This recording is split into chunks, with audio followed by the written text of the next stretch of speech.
ukavuga ngo Yesu bamwiteze ko azogaruka habona gutwenga bakubwira ngo Yesu baramukubise baramwabaje ngo yarahunze aje mu ijuru ntazogaruka ukora ngo yogaruka ngo mumerera nabi gusumba ko bamumereye nabi. Hari amateori menshi ari mu isi, hari ibintu byinshi bitandukanye. Turabona isi twereka ko hazoba ibihe by'umuhero byinshi bitandukanye. Twarumvise sinibwo itariki 12 mu 12 Decembre 2012 bavuga neza yuko hazoba umuhero, hazoba ibintu by'amameteorite, hazoba ibintu bitandukanye bizogwa. Uwitwa Nostradamus umunyamerika yaravugishijwe, aravugishwa ko hazoba ibihe by'iherezo ku isi. Abavuga n'igisagara ca Los Angeles kizobomoka, baravuga na New York kizobomoka, baravuga ibya peuple maya abantu muri Amerika Latine bagize calendrier. Hari ibintu bitandukanye. Afite isi yanyotewe kumenya iherezo. Abantu twese turi ngaha turifuza kumenya ejo, ariko cyangwa ndiri Imana nikatunyegeje ejo. Yaba Imana yatwereteje bizotubako hobaye amagafe menshi, ariko Imana ndayikunda cyane yatunyegeje ibanga rikomeye, yatunyegeje ejo hacu hano hanze. Cyo biri tubwira ngo ntagire umuntu avuga ngo nzokora ibi nzojaha, ariko kuko tunamose ndashima Imana yuko ndahari. Haleluya. Hama Imana yatunyegeje n'ikindi ko tutayibona, ntituyibona, yaba tuyibona tuba tuyisenga. Cyo abantu basenga Imana zituva zitabona bafise ikibazo ko basenga Imana idatembera, idakora, idahindura. Dusenga Imana itaboneka anje tumi byo yavuze, ntitubibonesha amaso ngo byarateguwe gaza tubibemo. Rero Bibiliya twereka ibintu bitandukanye cyane kuvyerekeye ibihe bizobaho mu bihe by'iherezo. Je tubona munsi cyangwa gucigwa kiva kuvyerekeye ubuvugishwa bwa Daniel kuvyerekeye ibihe by'iherezo. La prophétie de Daniel sur la fin des temps. Niyo teme no munsi. Ubuvugishwa bwa Daniel kuvyerekeye ibihe by'iherezo. Ugiye mu gitabo cya Daniel ugiye gusoma hari ibintu byinshi Daniel avuga abantu benshi babisomye batumva. Urabisoma byantwaye imyaka myinshi ugenda byumva. Byantwaye imyaka kuva muri imyaka 2008 ariko ndiga ibi sindabimenya neza. Nguma nshaka kubimenya, nguma nshaka kubivuga cyangwa nguma nshaka kubimenya. Ariko ugiye kuraba hariho amasanamu ari mu kwita amasanamu canke inyigisho zirimo zikujana gutahura umugambi w'Imana kuvyerekeye isi, kuvyerekeye ijuru, kuvyerekeye ibintu byose bizobaho na cyane cyane kugajewe nawe. Haleluya. Hari umugambi w'Imana ukomeye cyane. No muse turaza kuvyerekeye turabe ibihe by'iherezo bizobaho ibyo Daniel Imana yamweretse. Mu ico cigwa cuno munsi hari ibice bishika nka bitatu. Turaza kuraba igice ca mbere kuvyerekeye ubwami Imana yeretse Daniel buzobaho, ico bita les empires mu gifaransa. Ubwami bushika butanu buzobaho buri kwisi. Mu byo bice zo gusoma atangura mwereka ikintu c'igishusho igistatu mu gifaransa. Ico gishusho akimwereka ubwami buzobaho kwisi mugabo ukomeye busumbanye inkomezi bivanye n'ingene ni na matière bikozwemo nibi ibintu by'ubutari bikozwemo. Hanyuma twaza kubona intambuko ya kabiri mu Daniel nyene aho Imana imwereka kuvyerekeye ibikoko yabonye bishika bine. Ivyo ibikoko bishika bine nivyerekeye ubwami buzobaho. Hama twaza kubona ubwami igice cyanjye cya gatatu kuvyerekeye ubwami buzobaho kwisi bwanyuma kwisi canke empire yanyu buzobaho kwisi. Mugabo muri empire hazovamo umwami akomeye cyane azohabwa ubushobozi hanyuma aganza isi ayitwaza imbere agwanye n'abantu b'Imana anabanesha uko biri bitubwiye. Rero tuza kuja muri ibyo bice bitatu ntayenza kuvuga menshi tuje muri Daniel. Igice cya kabiri. Igice cya kabiri mu tutarayime gushika 44 baza ko twahageze haravuga ngo nuko mugenzi wabonye igishushanyo kinini. Ico gishushanyo gihambaye gikayangana birenze urugero. Cyari gihagaze imbere yawe kandi ishusho yacu yari iteye ubwoba. Ico gishushanyo umutwe wacu wari inzahabu nziza kandi ikiriza n'amaboko byari ifeza. Inda n'ibibero byari miringa. Amaguru yari ibyuma. Mugende bukebuka ahantu byakaravuga bari barakoresha. Amaguru yari ibyuma. Ibirenge byari kivange c'ivyuma n'ibumba. Nawe urabyitegereza ushitsa ibuye ryaziye dasituwe n'amaboko ryikubita ku birenge by'ivyuma n'ibumba by'ico gishushanyo rirabimenagura. nuko icuma n'ibumba n'umuringa n'ifeza n'izahabu bica bimenagurikira rimwe, bicika nk'umuguruka wo ku mbuga basekurirako muci, umuyaga urabitumura, maze aho byahora ntihaba hakiboneka. Maze iryo buye ryikubise kuri ico gishushanyo ricika umusozi munini, ryuzura isi yose. Nuko inzozi nizo, kandi turakumenyesha mwami ingene bizisobanurwa. Nuko mugenzi wewe uri umwami aganza abami. Imana yo mwijuru yaguhaye ubwami n'ububasha n'inganje n'icubahiro, kandi aho abantu baba hose yaguhaye n'ibikoko byo mw'ishamba n'ibiguruka byo mu kirere ibishira mu kuboko kwawe, iguha ku biganza byose. Nuko rero uwo mutwe w'inzahabu ni wewe, uri umwami wa mbere. Kandi mu nyuma zawe hazovyuka ubundi bwami butanganye n'ubwawe gukomera, hanyuma hazovyuka ubwami bwa kabiri budakomeye nk'ubwa mbere, hazovyuka ubundi bwami bwa gatatu buzoganza isi yose. Ubwo ubwami bwa gatatu muravyumva. Ariko ubwami bwa kane buzokomera nk'icuma, kuko ivyuma ari byo bimenagura ibintu byose bikabijanjagura, kandi nk'uko ivyuma bifyonyora ibyo byose, niko ubwo bwami buzomenagura bukajanjagura buryo. Kandi nk'uko wabonye ibirenge n'amano ari ikivange c'ibumba n'ivyuma, niko ubwami buzoba ubwami butandukanye. Ubwo bwami buzoba ubwami butandukanye, muri bwo hazoba inkomezi nk'iz'ivyuma. Nk'uko wabonye ivyuma bivanze n'ibumba, kandi nk'uko amano yari ikivange c'ivyuma n'ibumba, niko ubwo bwami buzomera igihe kimwe kizokomera, igice kimwe kizokomera, ikindi kibe urujo. Kandi hari abantu batazi urujo ni ikimanyu c'inkono yamenetse y'ikirundi, bashaka bati urujo ni iki? Okay. Kandi nk'uko wabonye ivyuma bivanze n'ibumba, niko bazokwabirana n'abandi bantu, ariko ntibazofatana nk'uko ivyuma bitavangika n'ibumba. Ibumba ni argile mu kirundi, mu gifaransa. Nuko ku ngoma zabo bami Imana yo mwijuru izohagurutsa ubundi bwami butazokwigera buhangura canke buvaho, kandi ingoma y'inganji yabwo naho izonyagwa n'irindi hanga.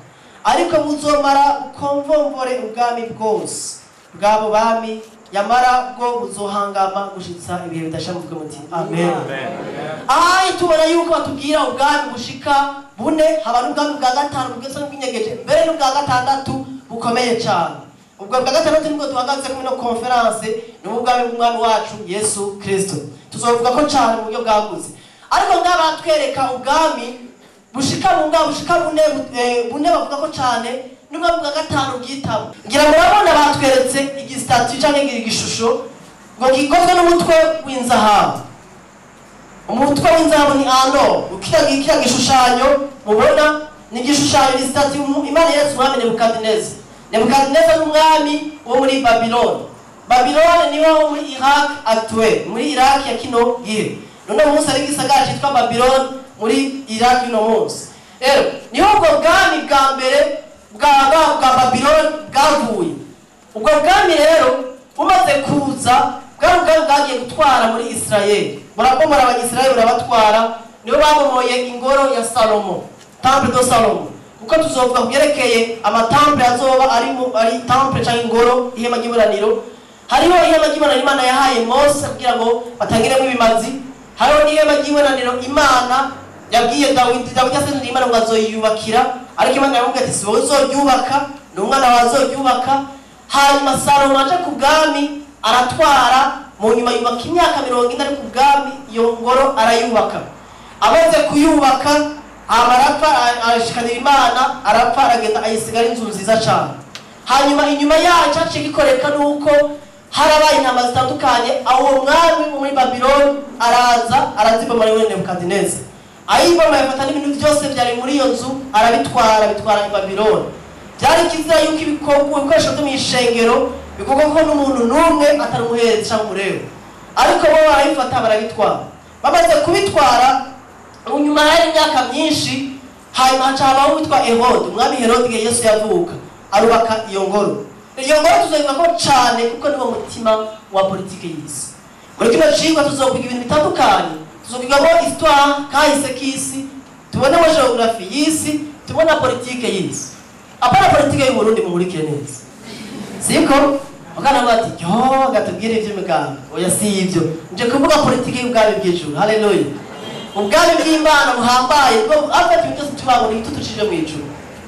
Rero hari ubwami bwa mbere, ubwami bwa kabiri, ahubwo bwami tuza kubona mu gicapo kindi gikurikira.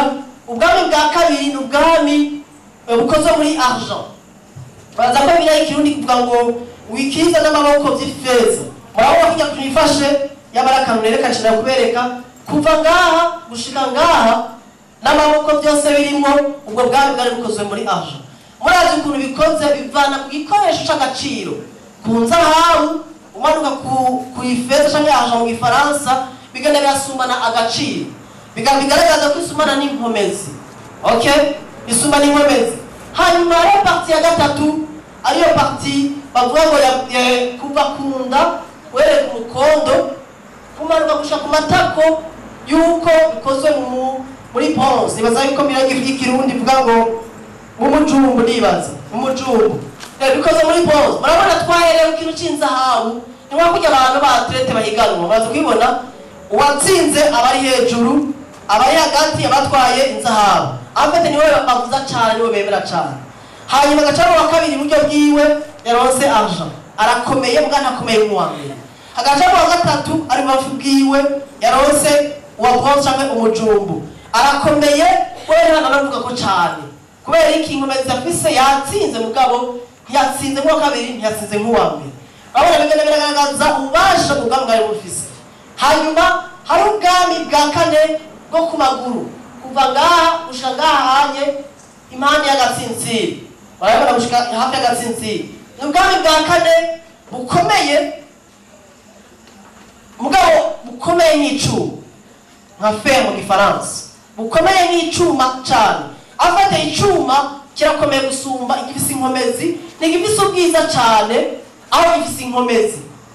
Nuko birumvikana gifise inkomezi n'igifise ubwiza. Ibijya bindi byose biri hejuru biragisumba ubwiza. Inzahabu ni nziza gusumba argent. Argent yasumba ubwiza bronze. Bronze yasumba ubwiza fer.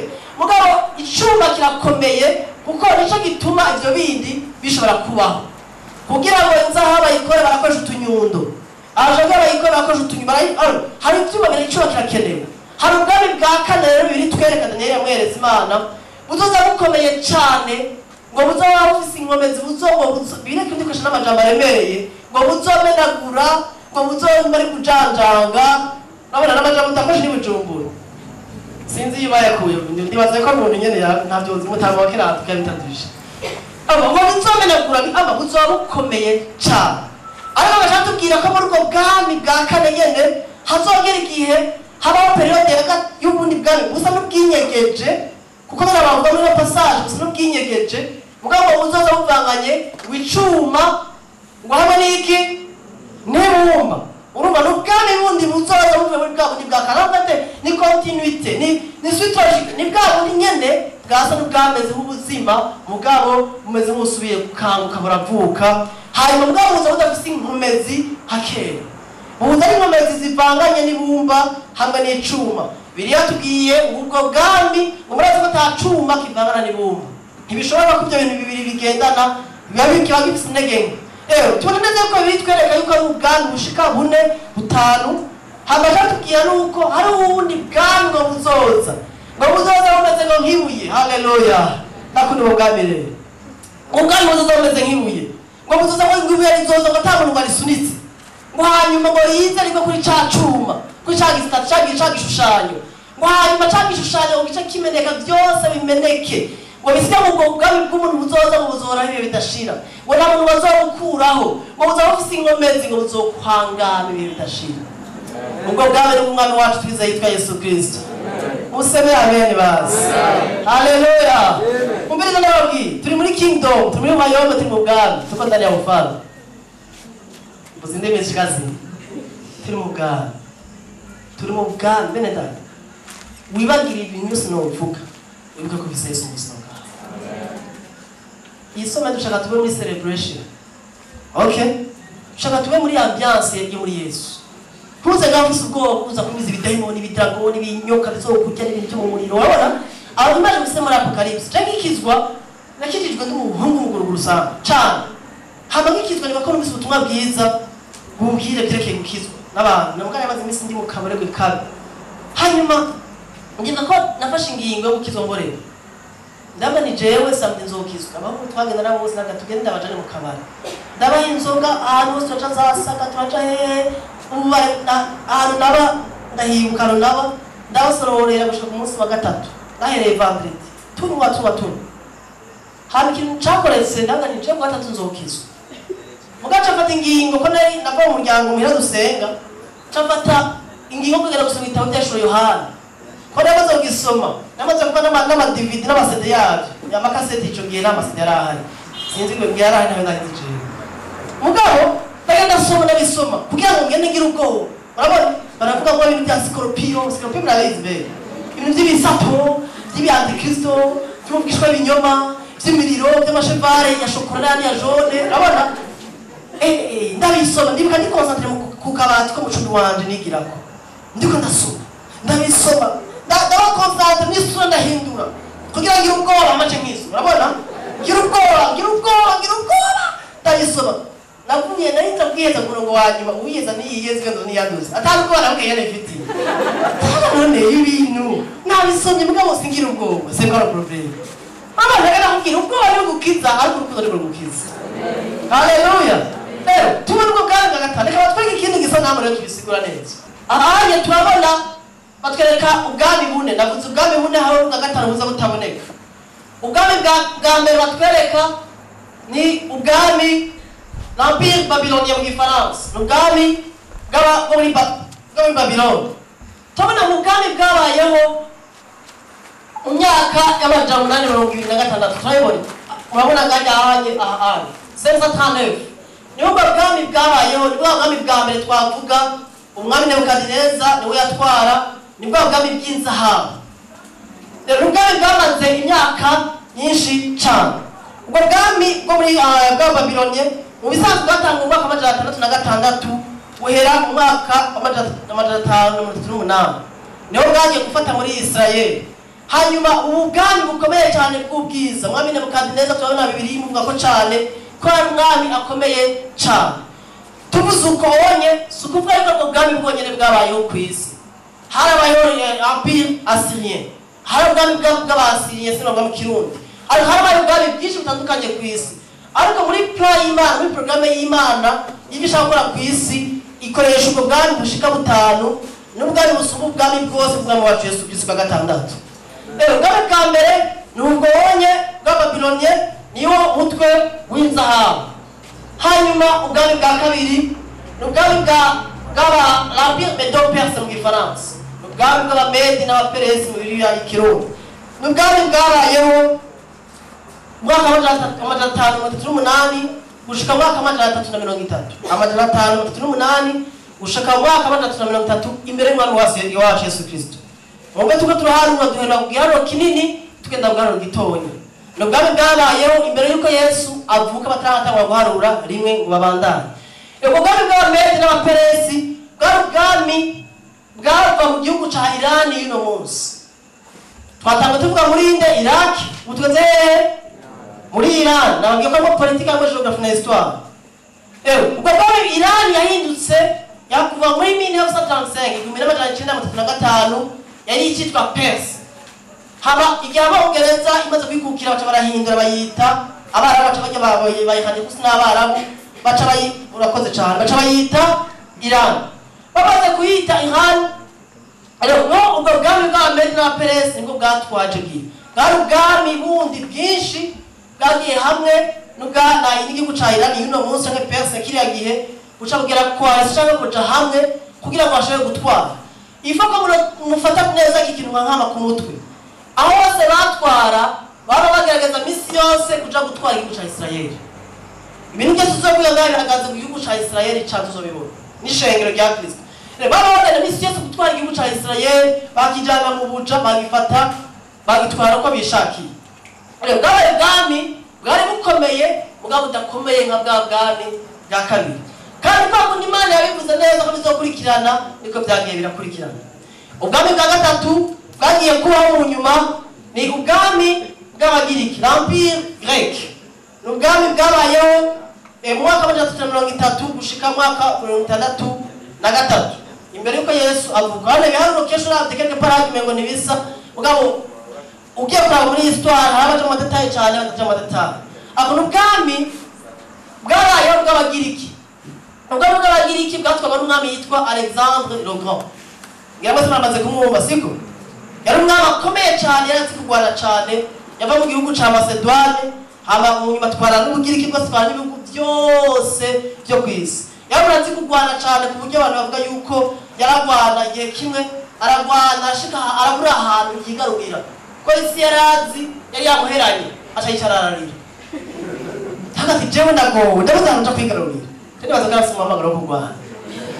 Bada imamagara atandukanye buke. Abantu bamagara yo kurwana nk'abasoda.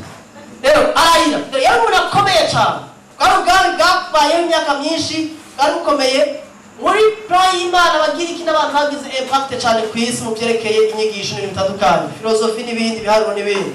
Rero n'abantu bane gategura, nje tubabira tubwira mu Bagalati ya 4 umurongo wa 4, wigiye gikwiye gishitse Imana uvuga umwana wayo abyagwa n'umugore agazo n'ibyagezwe, kuko bacungura bari munsi y'umuco w'ibyagezwe. Tubona ko Imana ateguye mu gihe gikwiye, le moment opportun mu Gifaransa. Hari igihe gikwiye Imana igategura biciye mu byo igategura ubwo bwami butandukanye. Cyane cyane ubwami bw'abagiriki kugira bategura iby'inyigisho, bategura iby'amabarabara, bategura ibya communication kugira Yesu niyavuka bizemore kuvuga ubutumwa bwiza. Rero tuba Yesu yavuka yavuga ikigiriki akavuga ikiyahame kirimi kivanze n'ikimico muri Babylone n'ikiheburayo akavuga n'ikilatini. Ubwo rero murazi indimi nyinshi kugira ibyo byose byabaye kugira ngo Imana itegure ubwami bwayo buzoshobora kugendagenda ku isi yose. Hari ubwami bwa 4 batubwira ubwami buteye ubwoba bw'igikoko gikaze. Tuza gusoma ikindi gice cy'ibikoko. Bashatubwira ubwami l'Empire romain. Yesu ashimwe. Natari muri Bible yebega. Hamwe katubwira ibiki. Katugenda bukebuke. Ubwami bw'Abaroma ubwami bwabayeho mu mwaka 63 gushika mwaka w'1953. Ubwo bwami n'ubwami Yesu yavutse munsi y'ubwami bw'Abaroma. Okay? Avuga mu bwami bw'Abaroma ari ubwami bwanje cyane, ari ubwami bwahinduye Israel. Notebye yuko ikintu gihe bari baragwana baza gufata igihugu cya Israel, intumbero yabo nyamukuru point stratégique yabo gutwara isi cyangwa igihugu cya Israel. Kora Israel niyo mutima w'isi, niyo horloge du monde mu Gifaransa. Cyo Imana yabwiye Abraham uzo kuvuma nzomuvuma, uzogezagira nzomuhezagira. Kubera amasezerano y'isi Imana yahaye isi yashize mu gihugu kimwe cyitwa Israel, kuko no munsi yashize mu muntu witwa Yesu Kristo kugira ngo abe umucunguzi w'isi abantu bose bamwizeye bamwe ubuzima budashira.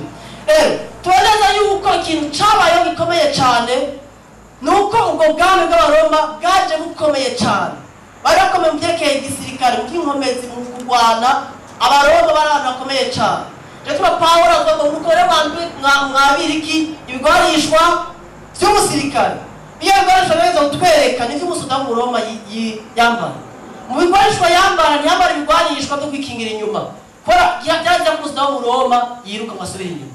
Afite yama yajya komera ibigwarishwa byo kwikingira mugabo harimo n'inkota. Afite bari abantu bakomeye cyane bw'abami bwakomeye bwatwaye ibihugu byinshi. Rero byabatwaye bw'abami bwatwaye ibihugu bya Buraya, batwara n'ibihugu byo muri Aziya yo mu buseruko Moyen-Orient mu Gifaransa, za Israel, za Syrie n'ibindi bitandukanye.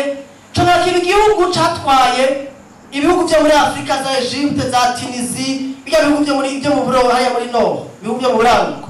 Rero ubwami bukomeye cyane bwashoboye kuganza isi imyaka myinshi. Turabona ko n'igihe ubukristo bwatanguye munsi y'Abaroma. Ikristianisme ubukristo bwagiye burahinduka gushaka guhinduka mu by'idini cyane nuko byahereye i Roma. Tubona ko ubwami bwakomeye cyane mu bihugu bya Buraya bikuye ko ubwo bwami mu mwaka wa 1975. N'ibihugu bya Buraya byo mu burengero Europe de l'Ouest niho byagerageje kwikura ko ubwami bw'Abaroma. Ubwami bw'Abaroma bwari mu gihugu cya Italy y'uno munsi, niho bari bazi. Mu gihugu cyitwara ibyo bihugu hanyuma abandi bagenda barikukira ko bari batwaje umukazo ntibari bidegenze bagenda barabivamo.